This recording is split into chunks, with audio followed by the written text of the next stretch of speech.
Evan is a top producing realtor who's transformed his business through the power of YouTube.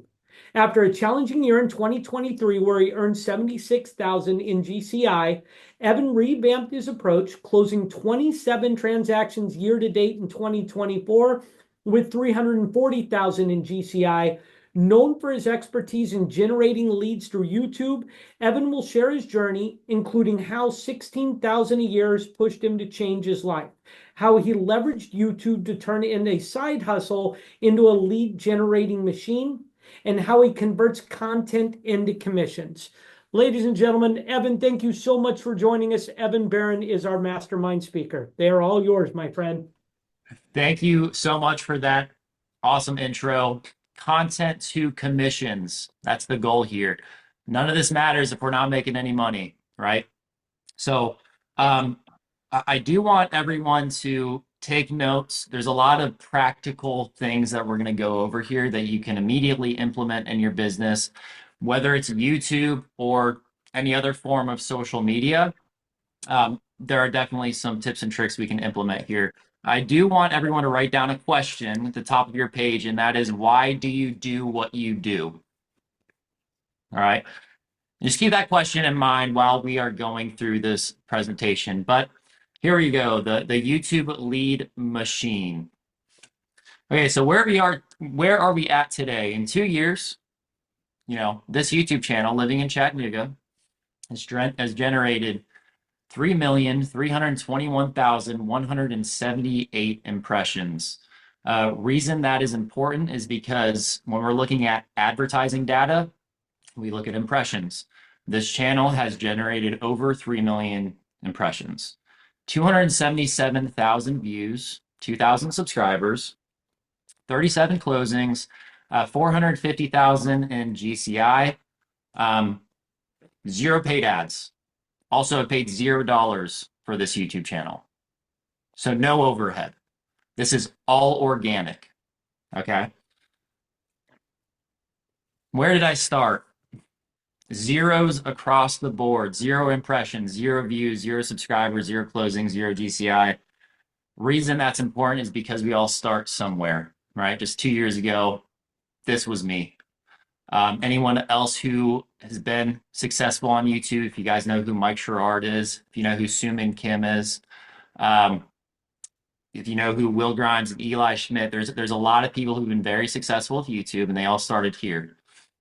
Important part is you got to start somewhere, right? No, so he's sharing his screen and I'm multitasking. So why video? I know. Why does this model work so well? It's passive versus active prospecting. We all know what active prospecting is. You're banging the phone all day, calling your expired listings, right? There's a lot of hard sales resistance. People don't know who you are. You're trying to convince them over the phone why you're better than the next guy who's going to call them as well, probably with the same pitch. Whereas with passive, I'm in my bed sleeping all night long while people are binge watching my videos, getting to know who I am, and I'm developing a fan base for people who want to reach out to me. All right, so I'm going to stop sharing now. That's all I have for now. Okay, so who am I? My name is Evan Barron. I live now in Chattanooga, Tennessee. I've lived here for the past 6 years. My father, he was in the military, and so growing up, I moved all over the place from East Coast to West Coast. Lived in South America for a little bit as well. I was huge into baseball. Baseball was my thing growing up. Everyone thought I was going to go pro. I myself thought I was going to go pro. Didn't, right? And at the end of high school, I realized that I had a love for business more than anything. So I actually quit my senior year and I picked up a thing. I picked up a camera. Actually, I have one right here.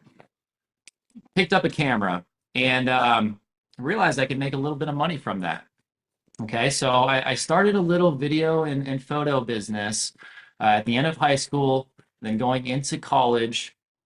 And freshman year of college, that's all I did. I would go to class all day long, and then I had a couple clients that were several hours away. Go to class 3 p.m.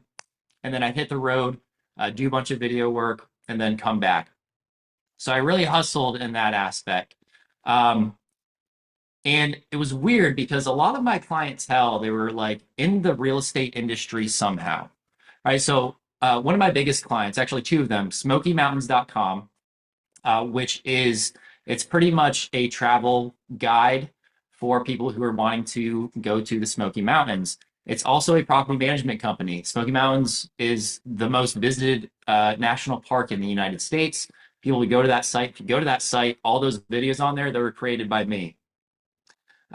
Second client, it's called Guesty. They are a property management software company for short-term rentals, all things short-term rentals, not just property management software. They do everything when it comes to short-term rentals. But I found myself filming all of these real estate properties. And, when I was 19 years old to 21 years old, it was a great gig. I wasn't making that much money, but I was getting paid to travel, and I was getting paid to travel to these really, really cool places. But I really had to think to myself, like, hey, what do I really want? I want a family. I want a bunch of kids. Um, I want some property one day where my kids can grow up on that property. I want my wife to be able to have the option to stay home, right? And be a homemaker and build our home and raise our kids and homeschool our kids. And the way that I was doing it right then was like, this is not the right vehicle. I couldn't see a clear path to make more money. Like, you're seeing on the description, I made $16,000, and that was the height. I netted $16,000, and that was the height of the video production era, right? And so I needed a different vehicle, and I did not see a clear path to where I was currently going, right? So I tried a few things. I tried honing in on the video production business, and honestly just fell flat, fell out of love with it. And then I actually briefly tried starting a digital marketing company, paid advertising. Everyone was doing it, and I was just like, I don't know. I didn't really see a very clear path with that either. I'm sure some of you have heard of a guy named Andy Frisella and the Real AF podcast. If you haven't heard it, it's great for motivation and business in general. But I heard these guys, their names were Will Grimes and Eli Schmidt. They were guests on the podcast. And I found out they're realtors out of Colorado, and they were just describing their business model. They were talking about YouTube and how they were getting inbound leads. They said words like $3 million in GCI. I didn't know what GCI meant at that time. Found out it was gross commission income. So I was like, 3 million in income from YouTube. What in the world? Not very many subscribers. I think when I heard that, they were at like 6,000 subscribers or something like that. I was like, you can make that much money with that many subscribers? You don't need 500,000 subscribers or a million subscribers. They said things like people would reach out as fans who know, like, and trust you, and they want to work with you. There's very little sales resistance. They are ready to go, ready to work with you. So I heard these things, and it got me very, very interested. Long story short, actually, a friend of mine named Junior, I went to college with him.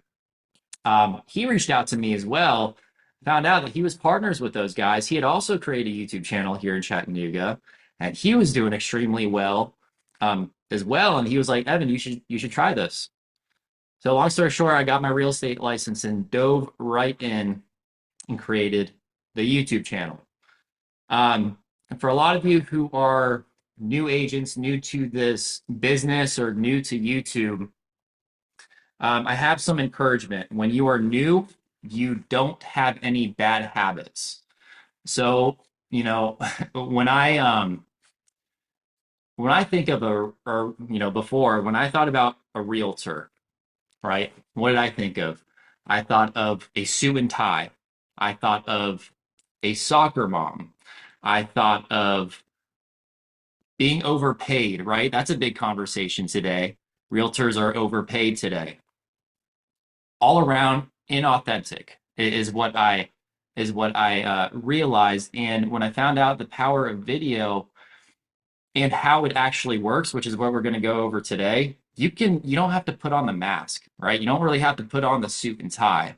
You can really be yourself, and people will see the authenticity, and people are real, right? They see right through the BS a lot of the time. Um, and when you are authentic consistently through video, you create trust and that's exactly what we're all trying to figure out is creating trust. Um, so brief rundown on YouTube, and I mentioned this before. You saw that I had only 2,000 subscribers on YouTube, and here's the reason. When we create super niche content like this, my channel is called Living in Chattanooga. The audience goes a mile deep rather than a mile wide. Okay. The content is super specific for people who are looking to move to the area. What is YouTube? YouTube is owned by Google, and Google is obviously the #1 search engine. YouTube and Google are linked, right? And so when someone is looking to figure out where they want to move or a specific area they want to move to, for example, in Chattanooga, they're going on Google and they're saying, hey, what are the best neighborhoods in Chattanooga? You scroll past the ads, right? Boom, my face pops up. They watch the video, they see the CTA, and then they reach out, right? And again, I'll mention authenticity is key. A big part of this is a lot of people try to script their videos, right? They read off of a teleprompter. That's not the way to be authentic, I think, right? We want to talk to people through the camera, which I know it's hard, especially when you're starting out, like you're actually talking to a real person. And people can see that. YouTube, right? We're not the content that we are creating. We're not creating these crazy movie trailers or these crazy documentaries. Creating content with our phone, with our cell phone, because it's raw and it's accessible. If we're going to create content that is movie trailer like or documentary like that makes it seem like you're a celebrity, you become a little inaccessible to the viewer, right? And we're trying to get leads. We're trying to close deals. We want to be accessible. We don't want the viewer to feel like you don't have time for them, right? And it's great to have good quality content, right? But sometimes it hurts, even when we mention, hey, I'm part of this team who does 4,000 deals a year or whatever. Sometimes that can actually hurt you. You can get some clients from that, but people want to feel like you're accessible, that you will have time for them, right? Here's some challenges that you'll have, right? You'll have some criticism and doubt. I had roommates at the time when I started my YouTube channel, and they would just criticize the heck out of me. What are you doing on YouTube?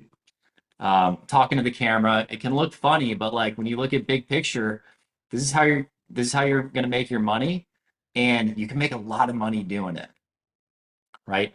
So you're going to get criticism from people who you care about, who you think care about you. Does it matter? No, because big picture, this is how you're going to feed your family, right? Or this is a vehicle to start making a little bit more money to achieve your goals, your dreams for your family. And speaking on that, I think that YouTube is a faster car. You can build your business any way you want. You can cold call, which I totally like. One of my really good friends, all he does is cold call and door knock, and he's built his business huge, right? He's super successful with that, right? That's a vehicle. YouTube, in my opinion, is a faster vehicle because your videos live online forever and people can just binge watch those videos and get to know you as a person, right? Here's a practical tip before we get into the five key aspects of a video. Commit to 6 months, at least 6 months. And that's with anything, whether it's YouTube or any other aspect of business, right? You have to commit to at least 6 months to really get some feedback and text, right?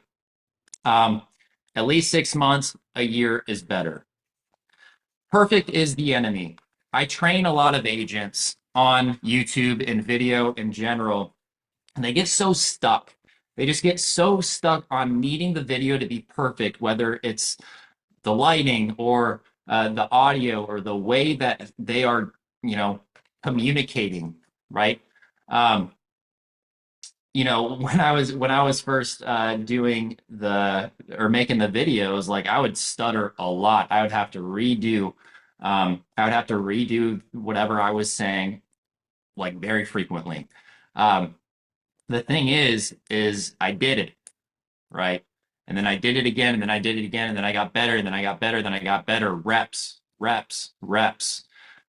The reason why most people don't become successful with YouTube or any other aspect of business is because they just stop or they don't start in general, because they're paralyzed by needing to be perfect. Perfect is the enemy. You just got to start. Um, and then, look at the top of your page and what you wrote down. Why do you do what you do?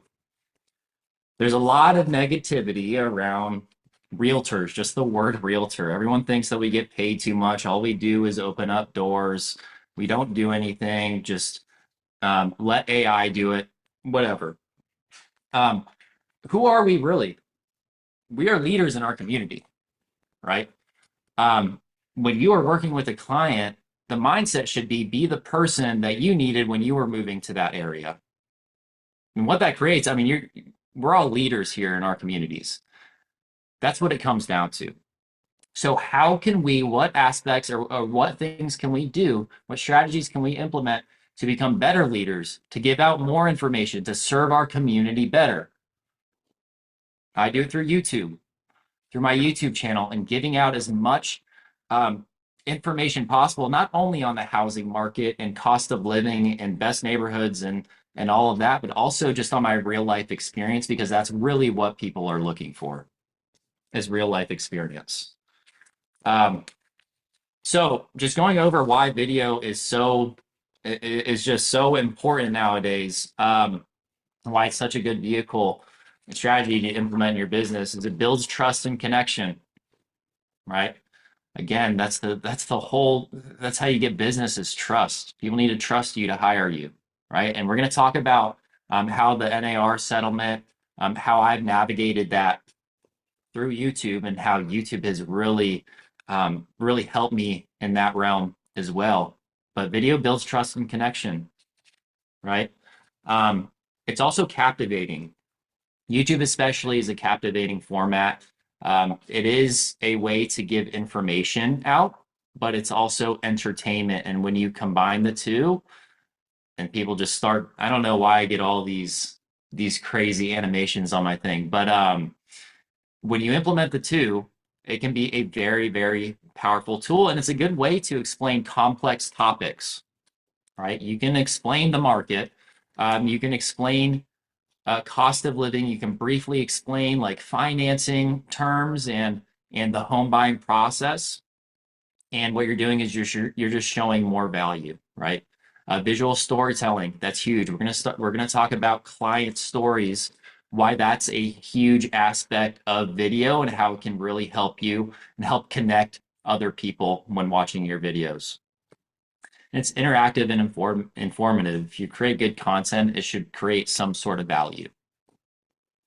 YouTube and video, with that, we can reach larger in a more targeted audience, right? So we're not just putting these videos out to a bunch of random people where, a lot of them are cold.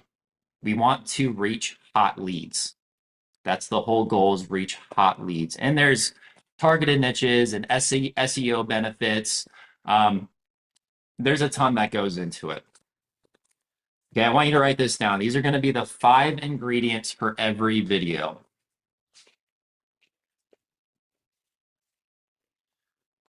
This is YouTube. This is Instagram. This is TikTok. This is Facebook. We'll talk about as well. 5 ingredients. Number 1, the promise or the hook. All right. So what is this? What is the video about? That's what the hook is. It's what is the video is about. You want to start each video with a clear promise, what the video is going to be about. So if my video is titled Top 5 Neighborhoods in Chattanooga, I'm going to start the video out saying, hey guys, in this video, we're going to talk about the top 5 areas or the top 5 neighborhoods in Chattanooga. Stick around for the last one because you don't want to miss it, right? That's all it is. So the promise and the hook is just what the video is going to be about. Why is that important? It's because it's targeted. It should be what your audience is looking for and what they're searching. The first 15 to 30 seconds of a video is the most important part of the video, especially on YouTube. If you look at analytics, which I won't pull up right now, the first 15 to 30 seconds is your hook. It's the most important. This is where you see the biggest drop off of people. Okay. And so you really need to catch their attention. And this hook should answer what they're looking for, right?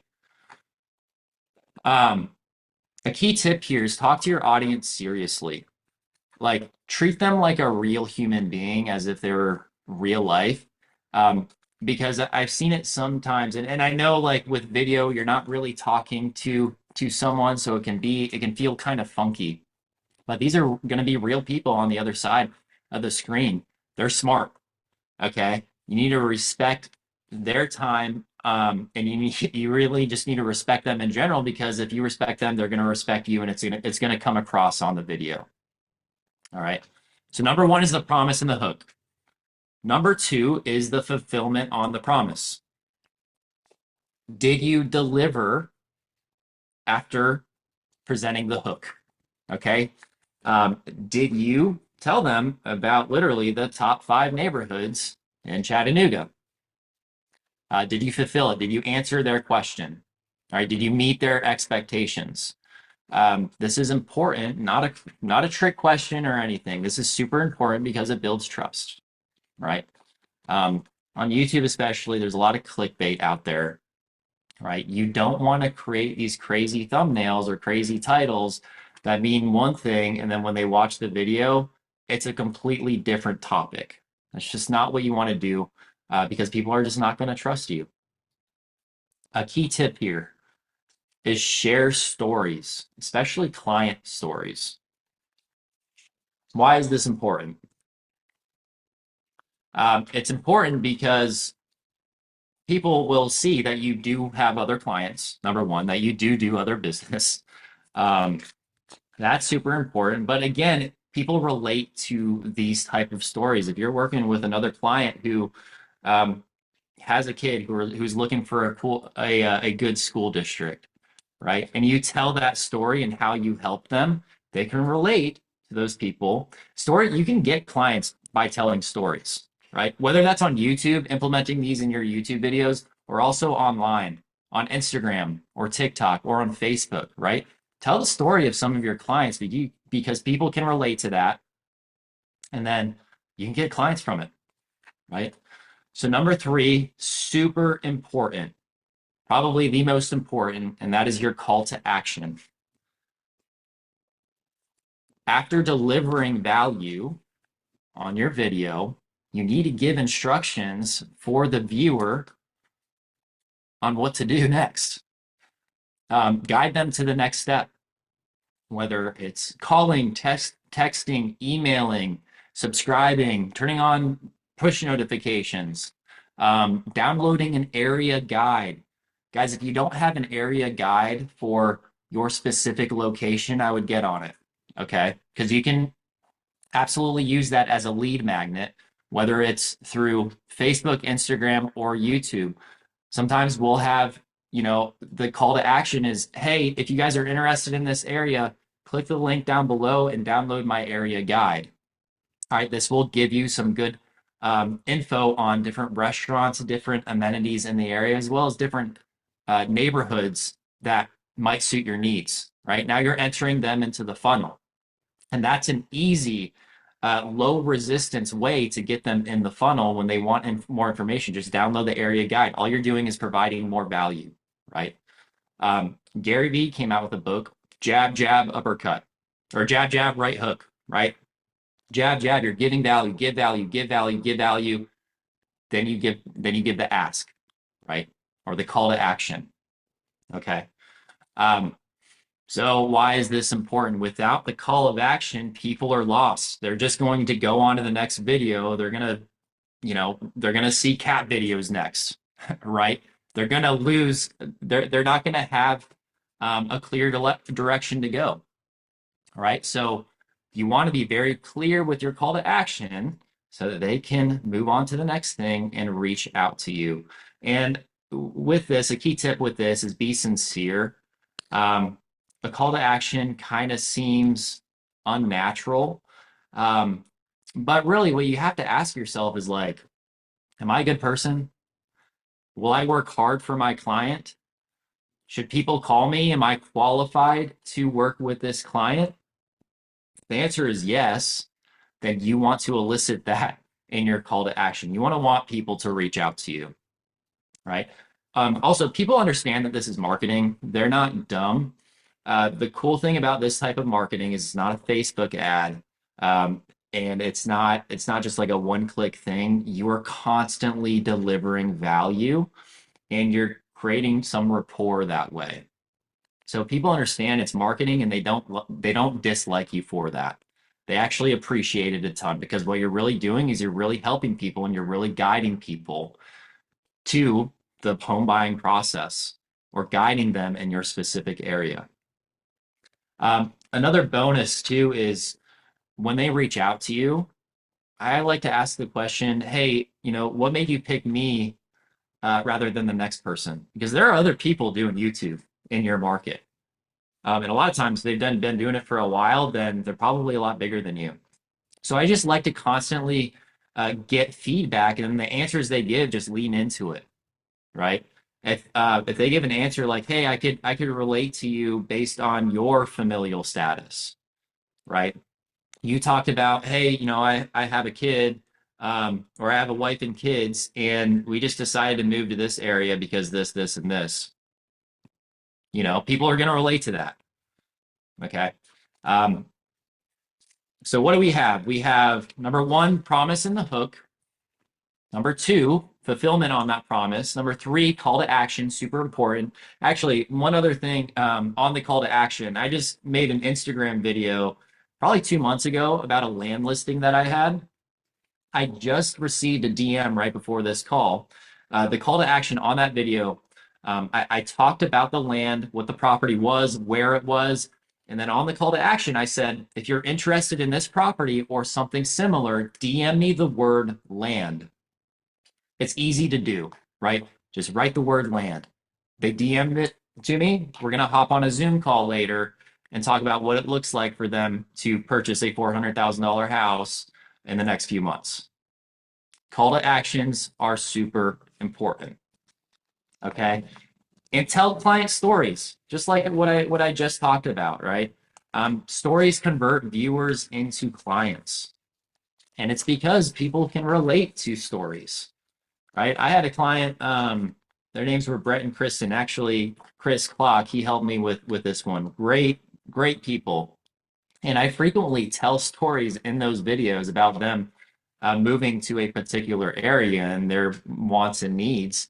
And people comment on that. People relate to it, right?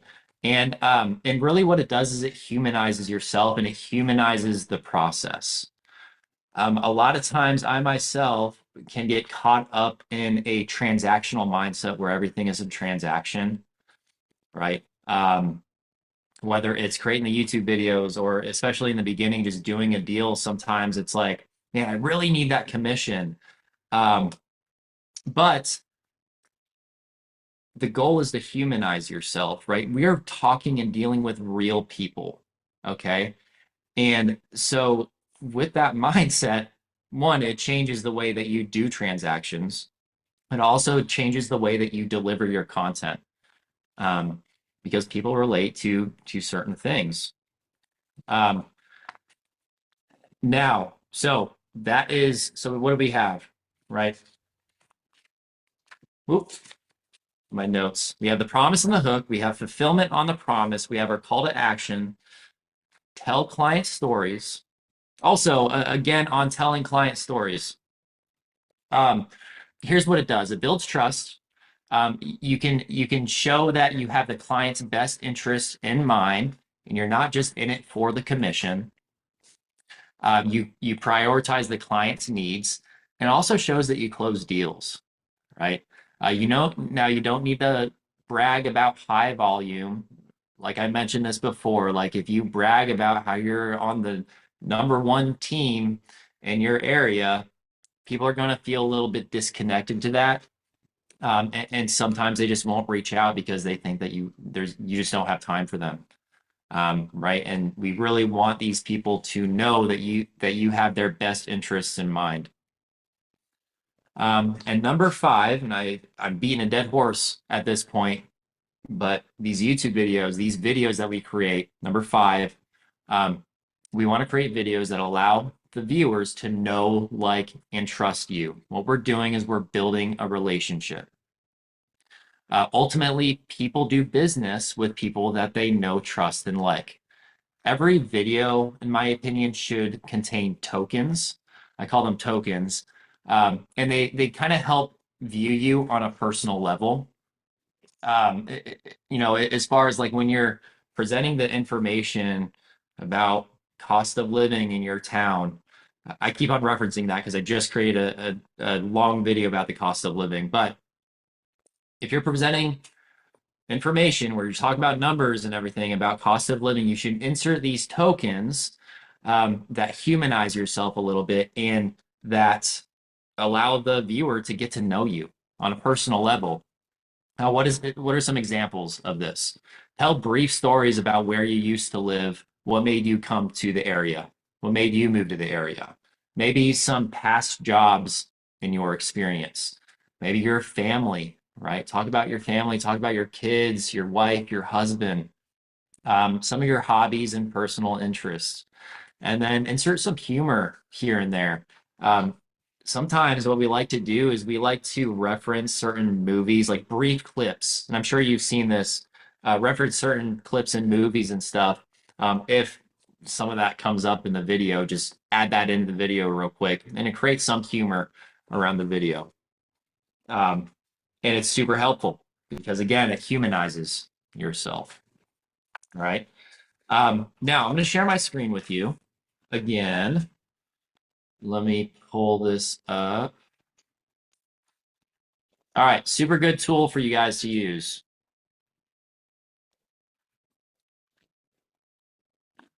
TubeBuddy. My goodness, TubeBuddy is a fantastic tool, especially if you've already started a YouTube channel. And honestly, just on your research when you are starting, it is extremely helpful for really dialing in your process. So these are a couple of my videos specifically. What we're doing here is we're looking for click-through rate opportunities. So basically what a click-through rate is, that is when a viewer sees your video or sees your thumbnail, how likely are they to click on that thumbnail? So you should be at minimum around 5%, a 5% click-through rate, which we can see right here. And on TubeBuddy's dashboard, this gives some really good insight. So what this is saying is that the video is great, the content is fantastic, but the click-through rate is suffering a little bit. So the opportunity to make this video a lot better is there by changing the thumbnail, right? So click-through rate has to do with your thumbnail, and the thumbnail is the first thing that people see on your video. It's just this picture right here. So what this is saying, there's a very, very high opportunity to make the video even better if I change this thumbnail. Oops. Same thing with this thumbnail. very high, 4.9% click-through rate, meaning 4.9% of people who see this picture and this title are clicking on it. So there's opportunity here to make this thumbnail better. All right, the click-through rate on this one is actually all right and meets the criteria, but there's opportunity to make it a little better. Same thing with this one. All right.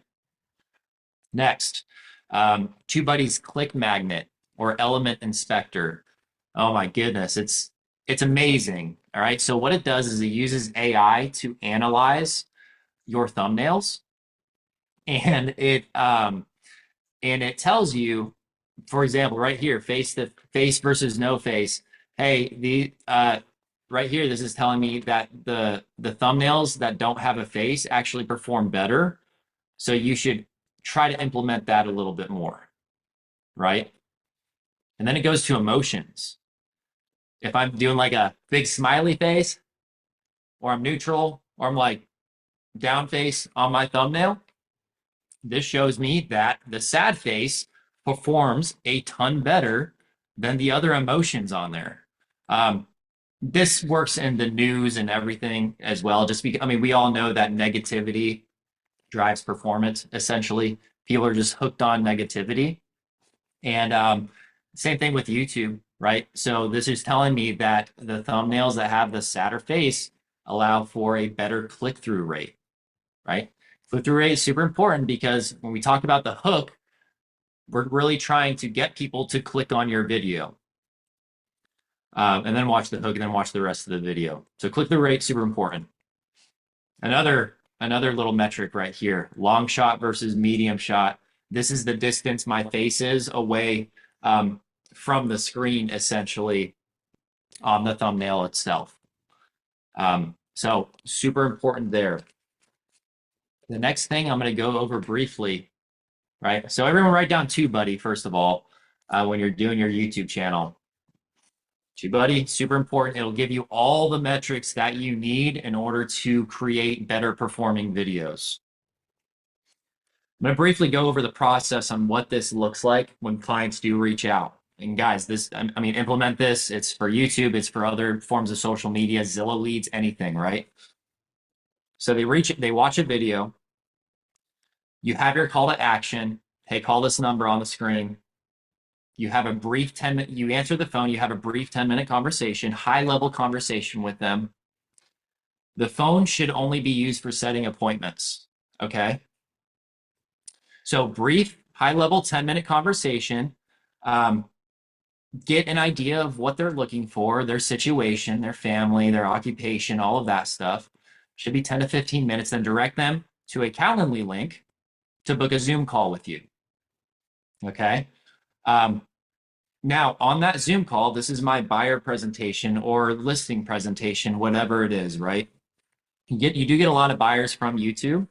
You also get sellers, especially recently, especially when it builds. But on this buyer presentation, you're going to go even deeper on what exactly they want. You're going to go over family, occupation, recreation, and dreams. That's FORD. That's an acronym. FORD, family, occupation, recreation, and dreams. What's their dream? What does your life want to look like when moving over here, right? You get their wants and needs, and you're going to go over the entire process on what it looks like to purchase a house, okay? And this is all super important, especially when it comes to the new NAR settlement, right? Because there's a lot of questions about that. There's a lot of agents who are scared. YouTube and videos are so powerful because you're providing so much value and you're creating fans, and they're going to want to work with you no matter what. I have had very, very little sales resistance when I tell my buyers that they are on the hook for up to 3% of the purchase price of the house, including your closing costs. You know, this is all worst case scenario. You're on the hook for these commissions. You're on the hook for closing costs and your down payment, right? But because I provided so much value, not only in my dozens of YouTube videos where I'm telling them about the area and I've created a fan, essentially, Then on that buyer presentation, which is honestly equally important to provide value, and you're stacking this value. Now, when it comes to your ask, hey, pay me my commission, or you're on the hook for the commission if the seller is not offering it. Most of the time, they're happily willing to do that, and they're ready to buy that, or they're ready to sign that exclusive buyer representation agreement. And so that's it. Any questions? Let's see in the chat here. Okay, any video editing software I like. So in the beginning, I did edit my own videos because I wasn't making any money, right? Try to stay as lean as possible. And so I really like DaVinci Resolve because it's free, and you can just do a lot with it. It's pretty easy to use. If you're on a, if you're on a laptop or computer, DaVinci Resolve is great. But once you start making commissions from your videos, start making money, I would just hire an editor out in the Philippines or India. My editor, she's out of India. She's fantastic. And they charge, anywhere between $250 and $400 a video. And when you start making money from video or from YouTube, it's super worth it. Something that I had to remind myself when I got into real estate is I'm not a videographer anymore. I'm not an editor. I'm a business owner. This is a real business, right? And so we really want to be as automated as possible and respect our time. You can make a lot more money by servicing a client rather than editing a video. Let's see here. How long are my videos? So the YouTube algorithm has changed a little bit, and it rewards those videos that are a lot longer. It rewards longer watch time. So before, my videos were, 10 to 15 minutes. Now we're creating videos that are at least 20 minutes up to an hour long, because we really want to have a much higher watch time. Now, what that looks like is, you can do a neighborhood tour, and you can tour a few houses, and you can reach that 15-minute mark easily. Right? It's not as hard as it seems. If you're getting mostly buyer leads, are you servicing all good leads on your own or getting support? Great question. And I need to talk on this a little bit. The leads that come from YouTube are hot. Actually, let me share my screen with you again. I took a few screenshots. Hold on 1 second.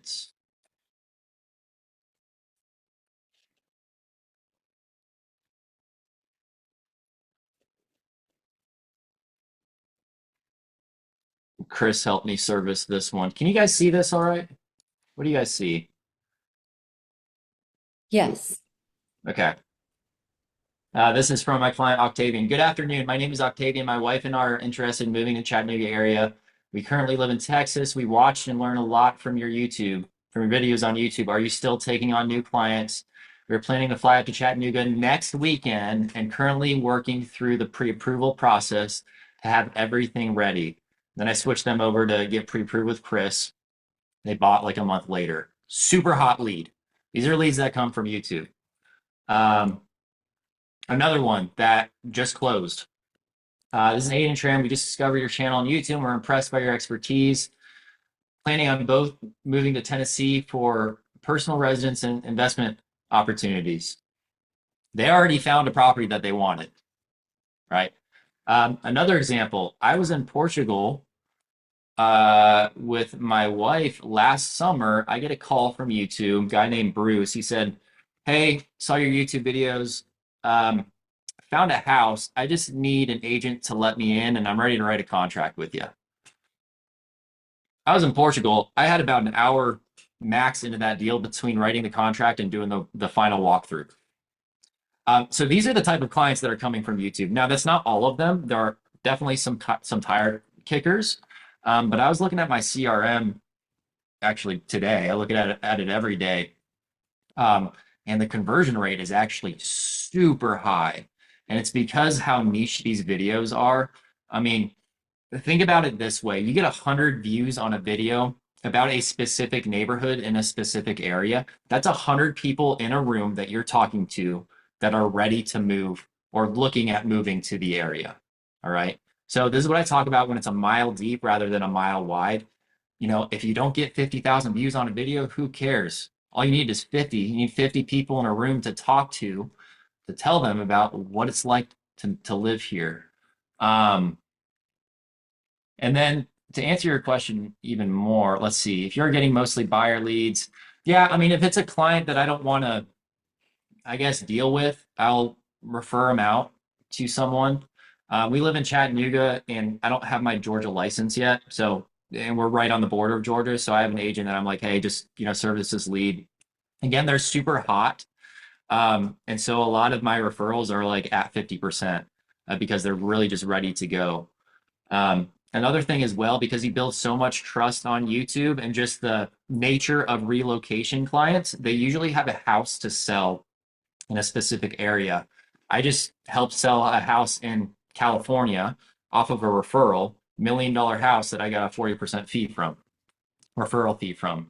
Same thing down in Florida, North Carolina. And so when you build a lot of trust and you have a network of different agents across the country, you can give referrals to those listings as well and then help them on the buy side. I have a template for my area guide. It's very extensive and it's through Canva and it's through our partnership with my brokerage. I'm not sure how my partners would feel about giving that away, but happy to talk with you. I'm going to give you my Instagram here in a second. I have an edit with DaVinci Resolve. I use Canva. Canva is a super good resource for YouTube banner, for thumbnails, and it's easy to use. It's like Photoshop is really complicated, and Canva is like the beginner version of that. Super user friendly, super easy to use. Use Canva for a lot. What is the Ford thing again? Family, occupation, recreation, dreams. Yep. How long did it take you to be busy and make 3 to 4 transactions a month? How many videos did you do per week? I'm on YouTube for about 11 months and got 2 leads and put them under contract, another 3 leads that are on Flex. I got my first lead after my second video. So the play is you do 1 video per week. That is ideal. Now in the beginning, I screwed that up because I actually did real estate kind of part-time. And I was super inconsistent with it. As soon as I became super consistent with it, then the leads just started coming like this. So 1 video per week is the play. I think when I closed 8 deals last year, I was making maybe a video a month on average, like really bad, really, really bad. I don't recommend that. Video per week is the way to go. Am I targeting a specific demographic? No. Um, it's whoever is watching, watching the videos. Oh, hi, Annika. How do you go about permissions and rights to film in neighborhoods, areas not considered public? Um, I've never run into the issue with filming in specific places. I just did a video on Black Creek, which is like one of the higher end neighborhoods here. And you'd think that they're super restrictive, but when you tell them, hey, I'm a realtor, I'm creating some interest for the area, then they're actually super on board. Black Creek loves me, which is cool. But areas with HOAs, you will have like some really annoying neighbors who will like kick you out. And I actually had up in this place called Harrison, I was in it wasn't even that high end of a neighborhood, but I was filming the neighborhood and I had someone start following me and they called the cops on me. They can't do anything. Um, but anyway, I've had that issue once, but it's not that bad. Do you put reels out throughout the week? No, I don't do reels just because I really just try to focus on the long form, right? And Reels, honestly, so I like focusing on one aspect first, mastering that before moving on to the next. And I do feel that Reels and YouTube Shorts is kind of like a distraction. Um, I personally use Instagram for like agent attraction. I don't use Instagram and TikTok for actually getting leads. It's more for helping agents out. What topic of the video is getting the most attention or leads, neighborhood or how-tos? It's everything. It's not one specific video. People are going to watch your pros and cons of living in whatever, right? Then they're going to watch your cost of living, and then they're going to watch each neighborhood tour, right? Each video about each neighborhood. They end up binge watching. And then once they build or once you create some trust and they trust you that you're giving out good, valuable information, then they call. It's not really one specific video. I did create a video about, again, Black Creek, which got some people, they just watched that video. And then they reached out, but it's usually they binge watch, they watch a few, and then they reach out. How much time does it how much time does it take to make a video from when you started to now? And do you post same day of week? So it depends on the video. So if I'm sitting down in the office, just giving like, for example, cost of living information, it'll take me maybe an hour to film the video, maybe an hour to 2 hours for prep the video, my bullet points. Again, I don't script the videos, but I do create bullet points. An hour to film, and then I send it out to the editor. Usually takes about a week turnaround for that editor to give me the final edit on that. And then if you're doing a neighborhood tour, it's just going to take, just the nature of the video is going to take a little bit longer. It's going to take you a few hours. Do you use your phone to record, or what device do you use in recording neighborhoods or even yourself? Guys, if you haven't tested out the capabilities on your like modern iPhones, these things are insane. Um, Especially if you put on like cinematic mode. I use everything. Like if I have my phone super accessible, I'll just use my phone. I also have this camera that I bought over time, right? Once you start making some money, I do recommend like just upgrading your equipment just so you can stand out a little bit. Again, you don't want to make it overproduced, but just have a little bit better quality, a little bit better audio quality as well. But guys, just the phone is literally like you can do everything with the phone. Um, How do you determine when to post on Instagram versus YouTube? And do you have to record video in both landscape and portrait mode to make that work?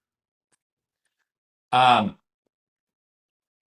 how do you determine when to post on Instagram versus YouTube? So YouTube, once you start posting a little bit, you can actually start testing different times and days of the week to post on. You can see when your audience is most active. First, you just gotta test. You have to post videos, right? Again, you just need to start. And then once you have some info, some data, then you can kind of start adjusting here and there, do micro adjustments. As far as Instagram, I mean, I know the way the Instagram algorithm works is very similar to YouTube actually, but it's more of a like you got to put out a lot of content for Instagram, and then Instagram, yeah, it's more portrait mode. I wouldn't do horizontal for Instagram. Not as good of a viewer experience if you do horizontal. Neighborhood tour story format suggestions. Guys, don't overcomplicate it. Like, just like be the person that you needed, right? Go to a specific neighborhood, start recording. Hey, I'm in this neighborhood. I'm going to give you a tour of it. We're also going to tour a few houses. So this is the neighborhood. Do some wide shots, some close-up shots, some close-up shots of the houses. And then if there's like a few houses that you can go and tour, especially if it's like a new build community or something like that, the builders are going to allow you to tour those houses, especially if you're bringing a buyer, right? If you're bringing viewership to the homes.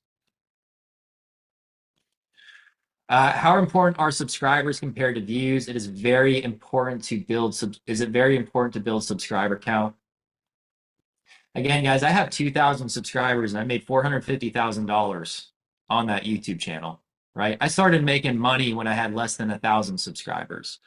The subscriber count is going to build over time as you continue to produce content, but I wouldn't get caught up on that. Even views, guys, again, if you're getting 100 views on a video, that's 100 people in a room specifically looking to move to your area. I'm sure many of you would dream, or me as well, I would dream to speak on a stage in front of 100 people who are looking to move to Chattanooga, right? That's what we're doing here. So these videos are super niche, like super. And again, a mile deep rather than a mile wide. Evan, I want to respect your time and make sure I respect everybody else's time. Believe it or not, we're coming up at 12:59. Are you okay if I get the rest of the questions over to Chris so I can get them answered for you and I'll send them out to the loan officers? Absolutely. Hey, can I say one more thing? Please. Let me find this here. Guys, if you have any other questions as well, this is my Instagram.